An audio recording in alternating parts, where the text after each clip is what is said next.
little bit more about what we do. You can see here, we think about our business in kind of 4 different ways or 4 different lines of business, from investment advisory, so think more traditional personal wealth management, whether that be for families, foundations, etc.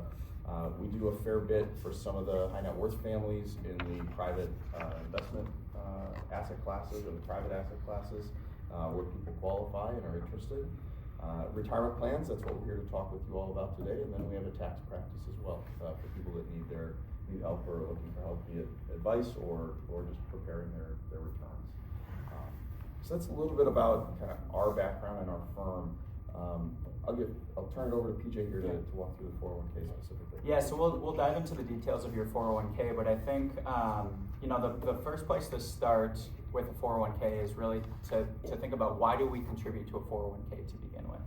And that's really what this first page is showing here. If you look at spending among retirees across the nation, 30% of spending is going to be done through Social Security as a source of that spending, which leaves you with about 70% left within your budget that needs to come from somewhere. And if you look specifically at retirees, the main source behind those savings is going to be through your 401k. And the reason being is that 401ks are just very easy to use. You elect a contribution rate through your employer. Oftentimes you forget about it for quarters, for years at a time, and all the while your contributions and your savings and then those investments grow to someday support your retirement spending. So I think it's there's other sources, but generally speaking, that 401k is a very important piece of that. The good news for everyone in this room is that it's really never too late to start saving. You can see on this graph we're showing 3 different scenarios, whether you're 20 years old, 30 years old, or 40 years old. The assumptions built into this graph here are looking at someone who makes $30,000. They're contributing 5% of their salary to their 401k, getting an annual salary increase of 2%, and then they're earning 7% on their investment return over their career. And you can see what the compounding, what that investment return and saving early really does for each of these people over the course of their career. So for someone who's 20 years old and saves that 5%, they're looking at just shy of about $650,000 by the end of their working career. That's going to help support their retirement spending. Someone who's 30 is looking at about $300,000, and someone who's 40 is looking at about $130,000. What I think is interesting too to point out is the person who starts saving at 20 has over double what the person who starts saving at 30 is. And that again speaks to this power of compounding, right? The earlier you save, the longer your money has time to grow. And that growth over time is actually going to be as equal of a source of spending down the line as the contributions that you're making on a regular basis. Now, with that being said, it's never too late to start saving. And I think everyone in this room, whether you've saved before or not, the plan here is a great way to start thinking about retirement. So jumping into the individual details about your plan. So any employees who have been employed for 3 months or more are eligible for the 401k plan. The enrollment period is really from now until the end of the year. So you have until then to elect your contribution. And there is a 3% automatic enrollment within the plan. So if you don't do anything, you are going to be enrolled in the plan, and that contribution is going to be 3%. The nice thing too is... When you say, I'm sorry, should we... No, go for it, please. Okay, when you say 3%, is that 3% that you're taking out of our tax? Yes, correct, and put in funding into the 401k. And is that matched at that point or not? It is, yep. So if you go down to the third bullet here, this actually shows the match that Lisbon Creek is offering. So it's 100% on the first 1% of deferrals, and then 50% on deferrals greater than 1%, but not more than 6%. So there's a couple examples below there. If you contribute 1%, the firm's going to contribute 1%. If you contribute 6%, the firm's going to contribute 3.5%. So that gives you an idea of the employer match. I like to think about employer matches as effectively an immediate return on your investment. Yep. Right? Where else can you put $6 in and immediately be handed 3.5? Right? Crypto. It ain't that easy. So in all seriousness, this is a commitment that Earl and Ken are making to all of you, and I'd really encourage you to take advantage of it and contribute and maximize it for your own benefit, right? I mean, it is truly over a 50% return on your money simply by putting it in the plan. So think about it. I'd encourage you to think about it in those terms. Can we transfer our current plan into this plan then, is that the goal? Yes, so you will be able to roll your simple IRA into this plan, yes, and we can work with you on an individual basis as to what those steps are and how to help you. I was gonna say, I think there's a 2-year minimum on those. There's some provisions, Yep. yes. What do you mean, 2-year minimum? It's gotta sit in that plan for 2 years before you can move it out of it.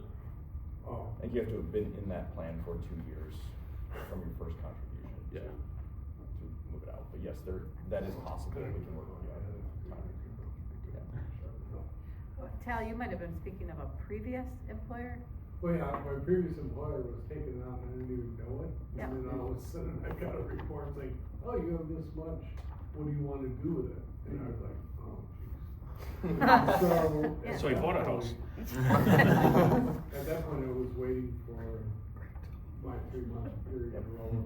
Yeah, so whether it's the current simple IRA, I believe, right, today, or if you've been at another employer and had a 401k, maybe you have a small balance somewhere, you can roll all of those into the plan and consolidate and make your life easier as a result of this. That's So what I it's- was hoping. Yeah, something to consider. One last stupid question, and I'll let you get back to it. No dumb questions. No. Just for today? Can you roll a spouse's 401k? No, you you cannot, can't. yeah, so All it's right. gotta be in the account holder's name, yeah. Yep. I didn't know. Yeah. Yep. That's a great That was a question. stupid No, question. that's right. Not a dumb question. I can roll hers into mine. The question is, does she know you're rolling it? No. She had one from when she She's worked at the ex-wife. post office, and I figured, hey, if I could throw it into this. He really No, wants you to can't roll own into Bitcoin crypto. in here either, no, there was that question, but I can sense it coming in. No Bitcoin in here, so.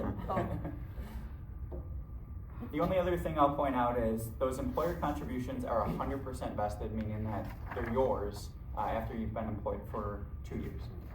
So you gotta make it to that two-year mark for those to be 100%. That's gonna be tough. You're telling me. What up on 3, Earl? It'll be 2 years from I think employment, Yeah, start date. employment. Okay, so if we get issues already, then we're. Then you 1 would year be and 9 vested months ago. immediately. Yes. Yep. Yeah. So as we think about the 401k, you'll be faced with really, 3 or 4 different decisions on a regular basis. And that's really what this 401k decision checklist is looking at. So the first thing that you'll want to think about is just how much you're going to contribute. And again, we would very much encourage you to at least take advantage of the employer match. That's a very generous match. So you can start there, but for any additional over that 6% that you can contribute to your 401k, you're only going to be patting yourself on the back once you get to your retirement age. So the max contributions for 2025 for 401ks are listed here. If you're under 50, that's $23,500. If you are between the age of 50 and 59, that's $31,000. And then if you're 60 to 63, that's $34,750. So dependent on your age, you can contribute different amounts there. Once you factor in how much you're going to contribute, you want to think about whether you want these contributions to be what we call traditional 401k contributions or Roth contributions. And we'll touch on that a little bit in more detail on the next page here. After that, you'll want to think about your investment strategy. So there's a number of different investment strategies that you have access to within the 401k. And then finally, what I would say as just a general good practice is anytime your life changes in any way significantly, Maybe you have a kid, maybe you get married, you know, it could be any number of things. It's a good idea to come back to the 401k and just make sure that you feel like you're contributing enough and that you're invested appropriately. And I would also say if you get a pay raise, that's another great time to look back at the 401k and see how much you can contribute there. But as we think about the Roth versus traditional 401k contribution conversation, as a general overview of the difference between these two, traditional 401k contributions are added to your 401k in a pre-tax manner. So as an example, if you make $5,000 a month and you contribute $1,000 per month to your 401k, that $1,000 will come out of your pay before any taxes are taken out. So then you'll only be taxed on the $4,000 that's left. Now the caveat with that is because you're putting in pre-tax money into the 401k, when you get to retirement, you will get taxed on that at that point. So any money you take out of the 401k in retirement then gets taxed. It gross tax deferred the entire time.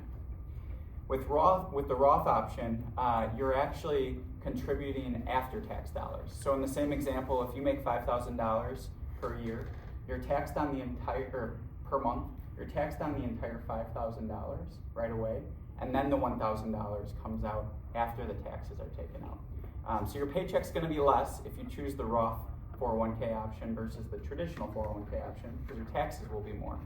But the beauty in the Roth 401k is that by the time you get to retirement, you don't have to worry about taxes on any of that money. It's gonna grow tax deferred, and when you take it out of your Roth 401k, there's no tax on that. Even on the growth?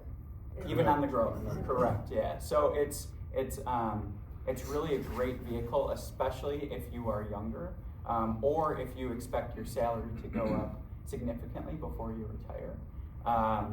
And generally, I think the way to think about it, and we'll have a page on this following this, but if you expect your tax rate to be higher in the future, you're probably gonna wanna do Roth. If you expect your tax rate to be lower, because maybe you're in your peak earning years, then it's probably a better idea to do traditional 401k contributions. And then those monies, the company matches only go into the traditional. correct, yes, that's correct. You could set up either one, or both?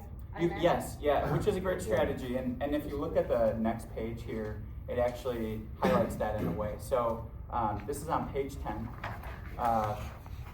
If you look at if you break out call it a 40-year career into decades, and you think about each decade in terms of the earning power that you're making, as well as how you want to contribute to these accounts. You know, in the first 10 years of that 40-year career, you're probably making the smallest amount of money that you're going to make over your career, right? Because you expect your salary to go up over time. You also have a longer runway for any contributions made to grow, and given that Roth contributions are going to be after tax and you won't be taxed on them in the future, those are very valuable earnings and very valuable growth. So, you know, the first 10 years, we like to think of that as, you know, do 100% Roth in that portion because your salary is only going to go up and you have this long runway. But as you move throughout your career and as you enter the second and the third decade, that's when you want to start thinking about, you know, maybe do a little bit more traditional. So, and this is illustrative in nature. Obviously, everyone's situation is going to be different. If anyone's interested in really fine-tuning this, I'd be happy to sit down with you and talk through it. But, you know, we're thinking about that second decade as maybe 2/3 Roth, 1/3 traditional, because your salary's gone up a little bit, but still probably going to go up over the rest of your career. In that third decade, you're actually switching that even further. You're doing about 2/3 traditional and 1/3 Roth, because you're kind of getting close to those peak years. And those final 10 years, think of that as maybe more 100% traditional, probably because you're in your peak earning years. You might be making more money than you'll actually need in retirement. And if that's the case, your tax bracket's going to be higher than the tax bracket you'll be in during retirement. So this is a general rule of thumb, and I think it's a good way to think about the contributions. But again, if anyone's interested in fine-tuning, I'd be more than happy to sit down with you individually. You're probably also in a lower tax bracket the younger you are with lower income. Correct, So exactly. you're paying the tax now. Exactly. Yep. And with more dependents.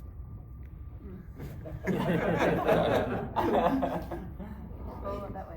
Yeah, I mean, This is all subject to change too, depending on what the government does as far as, yeah. you know. Yeah, 1940, there was an income tax, and then they decided, well, let's get that. Let's go back to Correct. that. Totally. If you have a spouse, you know, what is their income if you're filing jointly, like, that may change, you know, that may change the picture a little bit as well. So again, there's a lot of factors. But illustratively, I think this lays out, you know, kind of the concept of, we are trying to pay your tax when you're at points in your life where you're in a lower tax bracket, Mhm. right? And Yeah. further tax when you're at higher, earning years, right? I mean, I think that's the general takeaway. Hmm.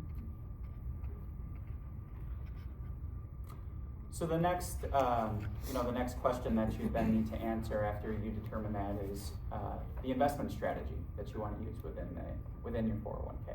So, we'll get into the details of the 401k lineup in just a second, but as a starting point, you should know that the 401k does have a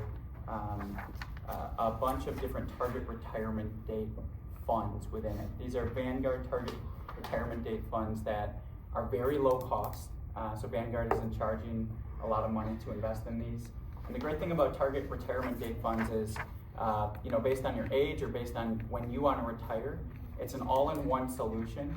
Each one of these funds is going to have exposure to U.S. equities, non-U.S. equities, and fixed income. And let's say you're, looking to retire in 2065, so very far out into the future. That fund is going to be heavily allocated to U.S. equities and non-U.S. equities. It's going to have very little exposure to bonds. And the reason being is because over long periods of time, even despite volatility in the short term, we expect stocks to deliver much higher returns than bonds. So if you're a younger person, you want as much growth as possible. You can handle the daily fluctuations in the stock market because you're not going to use this money anytime soon. So it's a great strategy from that standpoint and an easy all-in-one solution. Now contrast that with, let's say you're looking to retire next year, 2025. That fund is going to have a much larger exposure to bonds. You might actually have anywhere from 50 to 60% of that fund is going to be invested in bonds. Now those are going to be lower growth, but the important thing there is if there are huge drawdowns in the stock market, that fund is going to draw down quite a bit less than, say, that 2065 fund. And as someone who might be retiring in the next year, you want to manage what we call sequence of return risk, and that if the first couple years of your retirement see significant drawdowns in your portfolio, that's going to impact the total spending that you can do over the course of your retirement. So if you're invested more conservatively as you approach retirement, you're just going to find yourself in a better situation, something that's more appropriate to when you're going to retire. So each one of these funds is going to manage based on your retirement date. A 2045 fund is probably going to have 60 to 70% exposure to equities, so on and so forth. And the great thing about these is you never have to change them. So, if you choose the 2045 fund, it's going to automatically adjust that over time. The allocation today in 2024 is going to look much different than it looks in, say, 2035. That fund is going to be more so allocated to bonds and fixed income to provide a little bit more stability for you. Think of it as a set it and forget it type of an approach, right? Kind of hands off, put your money in, it adjusts that allocation over time as you get closer and closer to retirement, and put your money in and let it go. Yep. Right. You don't have to worry about tweaking or anything. And Vanguard's a great company. So the other options that you have within your 401k are actually individual funds that we actually use quite a bit at our firm. And we do due diligence on these, we do consistent research.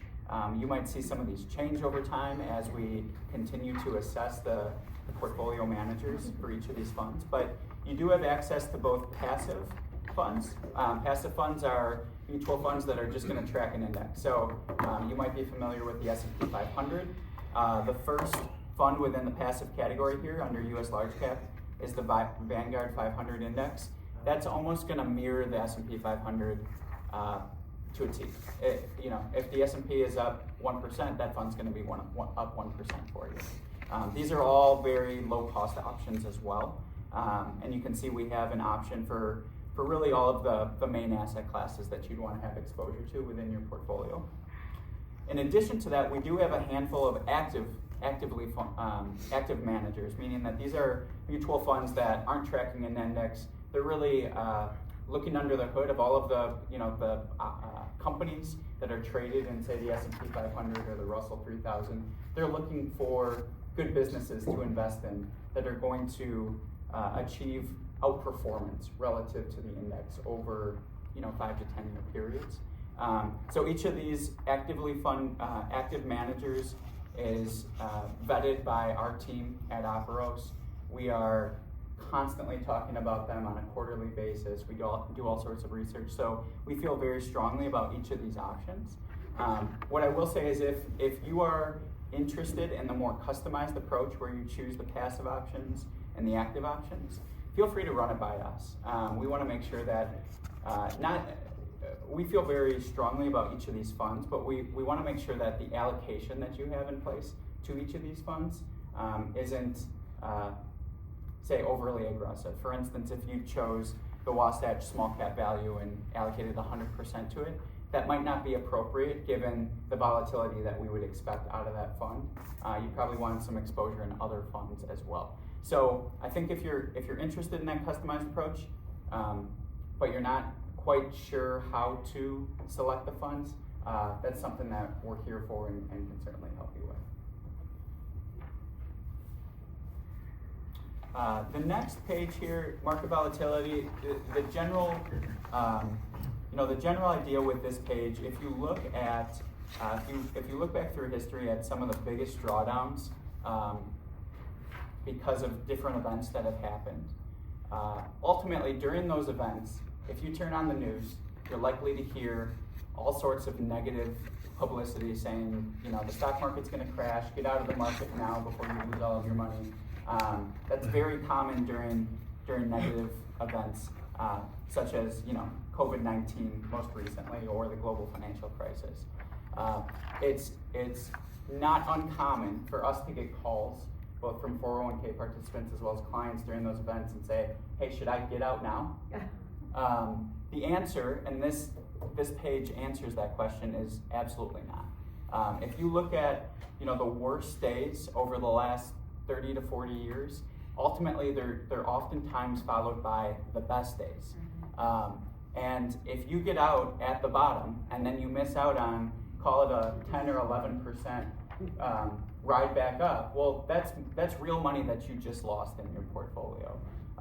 So what I would say about this page is we are here as a resource. I know I keep saying this, but truthfully, we're here as a resource. If you're reading something, listening to something, and it's making you think that you need to put all of your 401k in cash, or that you should cash it out or anything, please feel free to reach out to us. We'd be more than happy to talk you through whatever you're reading, whatever market event it might be, and give you some insight as to, historical insight, as well as maybe what you can, an alternative strategy that you could use in that circumstance.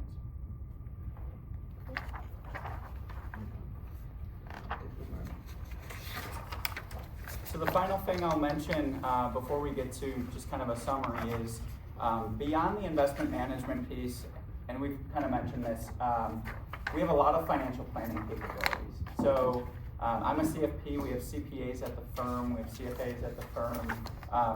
We can pretty much, whatever financial question you have, I'm confident that we can answer it for you and help you with it. So whether it be retirement planning, maybe you're getting close to retirement and you want to think about Social Security, maybe you need help applying for Medicare, maybe you're just interested in how much you can expect to spend in retirement prudently. These are all things that we help with clients on a regular basis. Beyond that, we also help with financial goals planning. So I mentioned some of these earlier, but maybe you have a kid and you need to start saving for college. Maybe you want to save up for a home purchase.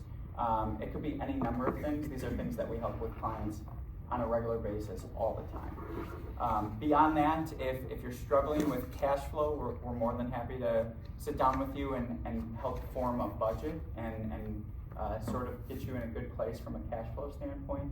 And then finally, you know, we certainly help clients with debt management strategies as well. So if you're finding that you just have a lot of college debt or credit card debt or, you know, you name it, that's something that I'd be happy to sit down with you and we can develop a strategy for paying down that debt and kind of get you out of that hole. I'll say all of this, excuse me, is included. There's no charge for Yeah. reaching out. So don't feel like there's gonna be some bill or anything. It's included in this relationship and the relationship we have with your client. So, use these resources, use PJ, use our team. Don't hesitate to reach out. We have a dedicated email address we'll get to at the end. It should be super simple. You can email us, maybe call, whatever's most convenient for you. We'll get you an answer and get in touch with you very quickly.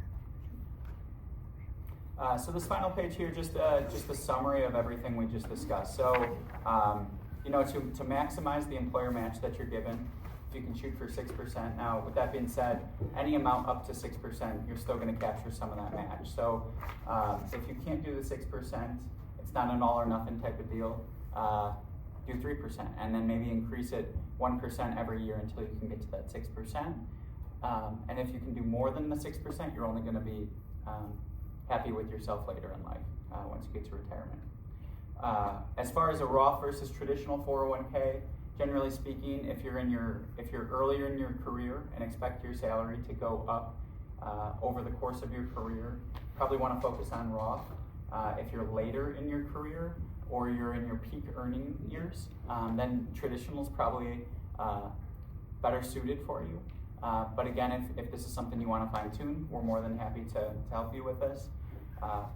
At an investment selection level, using target date funds is an easy all-in-one solution that I highly recommend. Very low cost, kind of a set it and forget it strategy.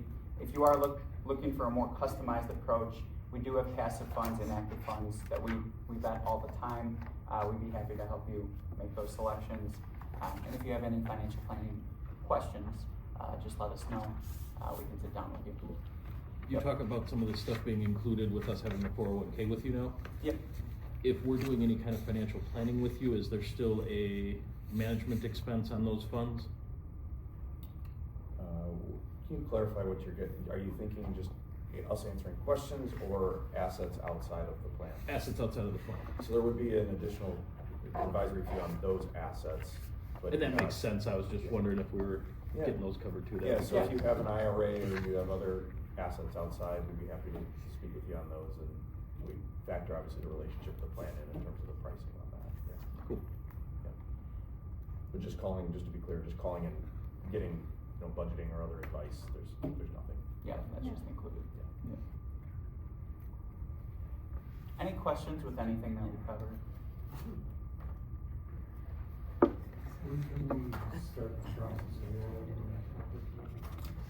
So that's going to be starting right away. Sending an email out, correct? I think Yeah, I did send an email out yesterday and ahead of this meeting. I think the enrollment started today, so people who tried yesterday didn't work, but I think it became active today. Today through the end of the month is the enrollment period. And it'll take effect, January 1, so the first paycheck. First payroll, which is first January payroll in 10. January. That makes it easy. It would be 3%. What's that? It would be 3% regardless. If you do nothing, it'll be 3% pre-tax. Auto enrolled, yep. Auto enrolled. So if you don't want to, make sure. Or something like that? For new plans, post the Secure Act, so Got it. every plan has. I'd heard something about that, so. Yep, and you can set it to where there's some auto escalation if you want, but you will have a 3% automatic pre-tax contribution if you. So whether you enroll or not. Whether you proactively go in and change anything or not, it'll be free. You can go in and say, I don't want to be Zero. free, you can make it 0, but you would have to go in and change that, and that's a federal Like law. if you do not want to enroll, You're then automatically enrolled. you're automatically. If you don't want to contribute, you need to go in and say 0. Yep. Yep. I have a question, I've got, I didn't get that email. We got the email out there. Oh, our previous, You're sending out another email. fund are just gonna go roll over automatically, or they're needing signatures? The one yesterday with the company. No, so we could help you through that process. should've got it yesterday, To too. roll Yeah, roll I your have to help them. current simple IRA Oh, gotcha. into this, but there would be a couple of steps. Sure. But yeah, but it's not too big. Yeah. What are the tax implications or advantages rolling into the 401k? Is there any? No, there'd be no change tax Okay. wise, so it's the same. Traditional tax. rolls traditional, Sure. Roth rolls Roth. And obviously, there's no fees or anything else like that for rolling it back tax. No. Nope. Okay. Is that gonna be a one at a time thing, or are you gonna do, is there something we can come back and I'll do that? In the same? Roll over. So what we can do and we can work with Earl and Ken as to what the right approach is for all of you. Yeah. Ultimately, each of you would have to go in and on your own make that rollover. We don't have, because those are individual accounts. You build, it's not part of a broader plan.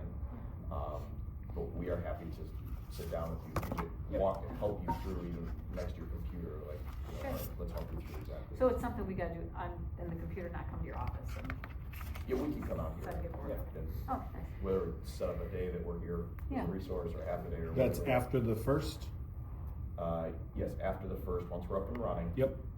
And for those people that meet, I think it's the 2-year requirement, so if Yep. you've been in the simple IRA for 2 years. Yep. You'd be eligible, or whenever that 2-year anniversary is, we could help you through that And there's- process. You want to do it, but there's no downside to not doing anything. Oh, 'Cause right. the simple IRA is just gonna keep make- doing its just thing. put it all. It's Right. like having Yeah. checking Nothing- accounts at a lot of different banks and you're bringing them all into one. Yeah. And nothing will change with your simple IRA, it will still be there, it will be invested how you have it invested today, the contributions are just going. The big picture isn't putting money into it anymore. Yeah, Yeah. got it. Yeah, it's going Got it. into this plan now. Yeah, starting new, fresh start.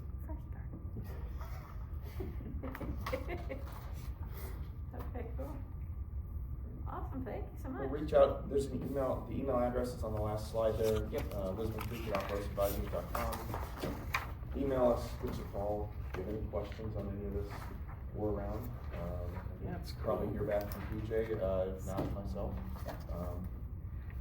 shortly after that. So, thank you all. Great job. Thank you guys. Thank you guys. Thank you.